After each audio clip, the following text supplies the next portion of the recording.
The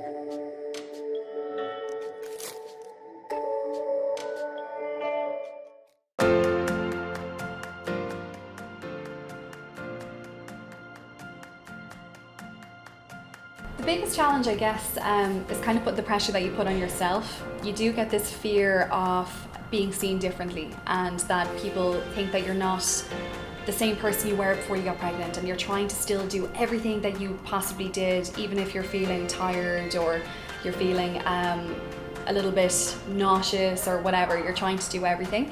So it's not pressure coming from anyone else, and SAP is so progressive and so embracing, and yet still, especially when you're in a leadership role, you put this pressure on yourself that you need people to see you as if you were the same person, when you're not really, right? I mean, you're growing a human. If I'm thinking from a professional point of view, I guess the only difficult thing is sticking to the plan that you had set yourself. My plan was that I wanted to return to work at some point. I wanted to be a working mama for my baby girl, and making sure that you stick to the plans that you put in place can be a little bit challenging because you're in a different world during your maternity leave. Yes, I have to admit it did come into my mind not to come back to work.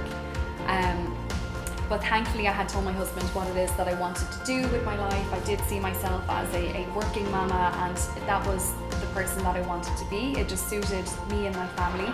And yet the mama guilt comes in from day one. From literally the day you give birth, you feel like you're not doing enough, you could be doing more, you just want to give your soul to this new person that you've created.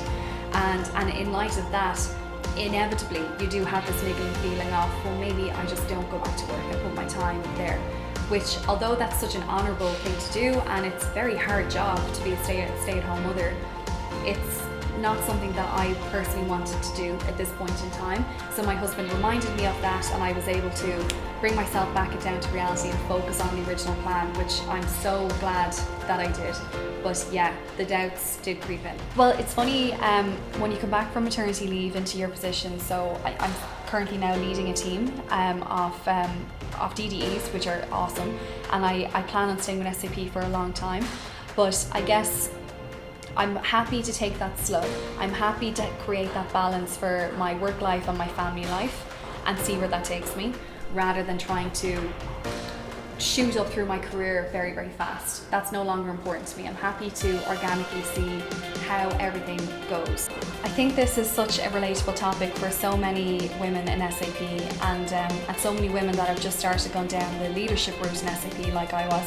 My advice would be, if you are planning on going back to work, if that's a decision that you have made, first of all, it's okay to change your mind, but make sure that that's a conscious decision to change your mind. Don't let that be influenced by the inevitable mama guilt that you're going to get.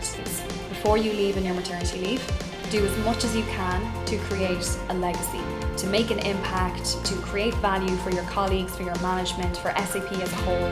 Do what you can to create that legacy, so that you can remind yourself when you're going back about, yeah, actually I was good at that, I was creating good things, and that gives you a bit of confidence when you're coming back.